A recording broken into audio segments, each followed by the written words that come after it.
one of 3 towns in the United States that I've never played because I never had airplay in it. So he starts the tour there, right, where I'm like, Sammy who? You know? The audiences everywhere, including the very first show in Shreveport, everyone just went, "We love you." You know, it was great. 30 seconds into the first song, I got hit with about 20 big giant banners rolled up. So I start unrolling them, looking at them, David Lee Who, you know, some other rude statements, and it really, you know, I can honestly say it encouraged me. They accepted Sammy like he was with us. You know, it's like nobody even cared about Dave, you know? It's like, yeah, Sammy, you know.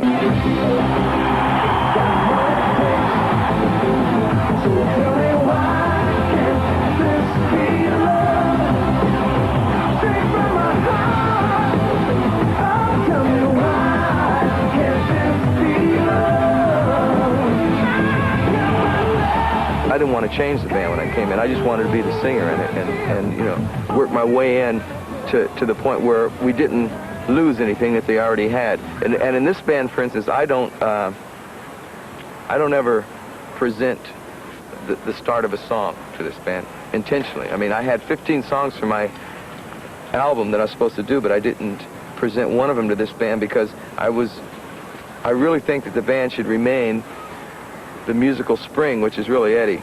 It should remain that, and that way it'll remain Van Halen. And I write all of the music for the band, and then I present it to the guys, and they either like it or they go, you know, get that away from me, you know. But I was lucky this last record, they liked everything I wrote. I write just about everything on keyboards. I guess it's kind of tough when you write something on piano because it ends up being pretty melodic, you know, kind of Elton John-ish or whatever. And Alex and Michael contributed a lot to this band. Like Alex, when he starts playing drums, you know, on a song like Dreams or even Love Walks In, the intro sounds like it's going to be some semi-mellow kind of cutesy pie little riff or something, and then Alex comes in playing drums and he turns it into, you know, a crash boom bam rocker.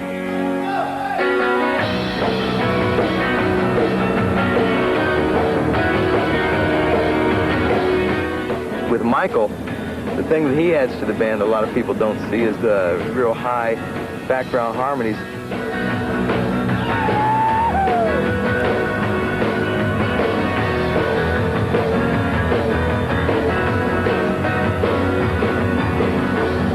It's great. There's just some kind of magic there. Now, I've always had that attitude too, and this band is really there. We just start jamming something, some riff, guitar riff, make a song out of it. A lot of times we write together, you know, like that, you know, to where we just kind of do it, carve it out as it's going. And then I'm always the one that gets stuck with having to write the lyrics. The new stuff, when I heard it first, I was like, this is different stuff, you know, because they talk about dreams a lot, and you're thinking, you know, people now, like I'm a senior, you know, and, you know, we're thinking about the future a lot, and it's sort of like in tune to the kids nowadays that, you know, they have a lot of problems thinking about their future life and on. It's quality stuff. I just write a lyric that I feel from my heart, because I got to sing it. So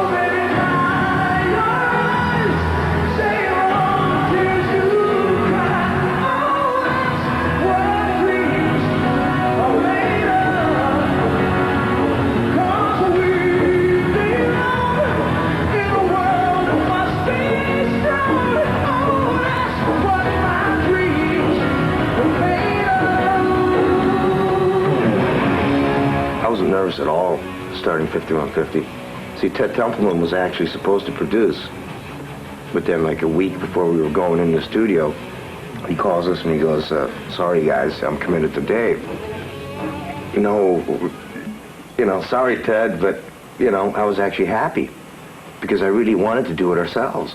From the day I walked into the studio with these guys and we started making music, there were no doubts in any of our minds.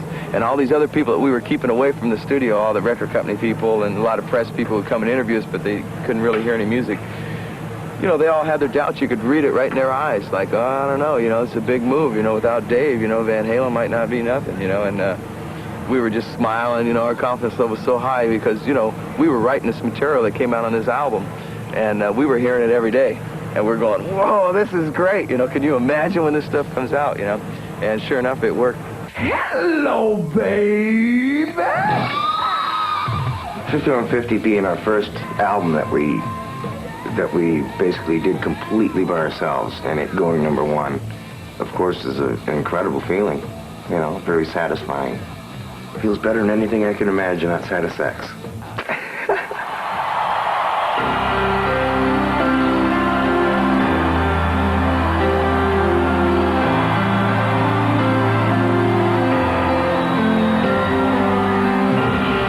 I think my writing's gotten a lot better because I'm not under the pressure of, can I do this? Can I, please?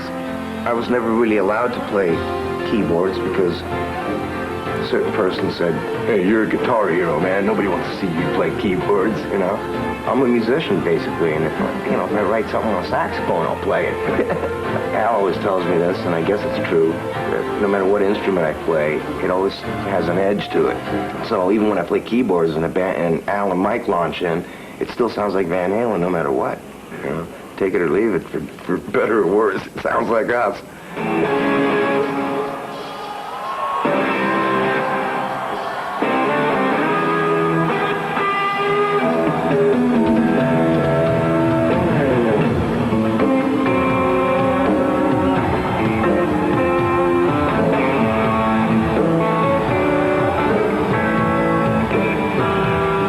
Actually, I started out playing drums, and I had a paper out to pay for, it's like $125 Japanese drum kit, and while I was out delivering the papers to pay for the kit, Al was playing my drums. And he says, okay, you're going to play my drums, I'm going to play your guitar. And at the time, he was taking Spanish guitar lessons, so I took his guitar. And he played a piece of music that I'd been practicing for hours on end, and he had it just like that. Yeah, it just seemed to come natural, because I've been playing piano for years, so the fingers were limber, or whatever. It was pretty easy.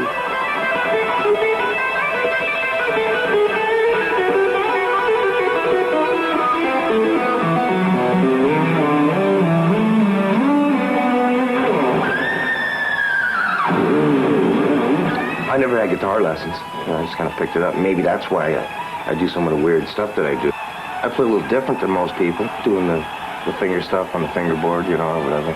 Nobody really did it until I did. Now everyone does it.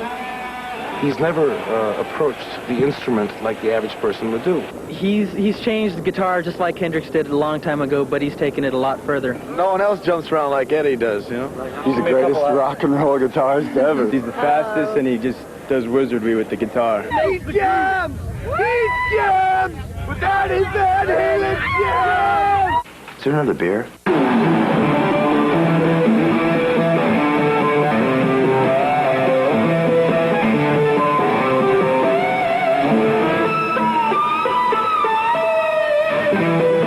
I think Edward's an alien, if you want to know the truth. Edward's an alien.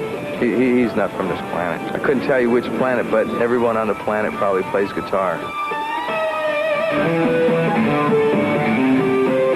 I don't think I've ever seen Ed without a guitar strapped around him. Now, I don't normally take showers with him, so I don't know what he does in the shower. But I'm serious. He plays guitar from the moment he wakes up to the moment he goes to sleep.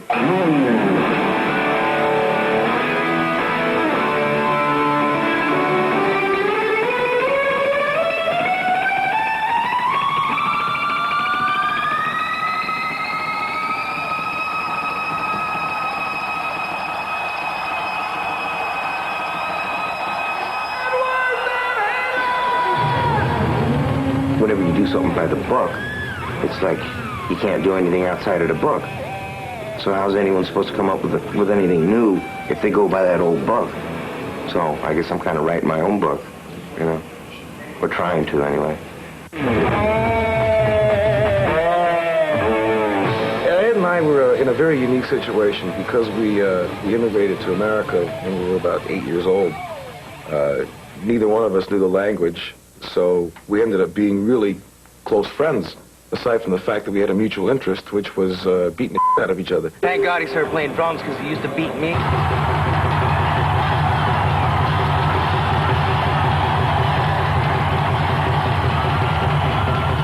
My father was a professional musician, and Ed and I trained on piano for about 10 years to become professional concert pianists. And then the Beatles came along. We used to listen to Dave Clark 5 records and beat on ice cream cartons and have cut out paper guitars and stuff.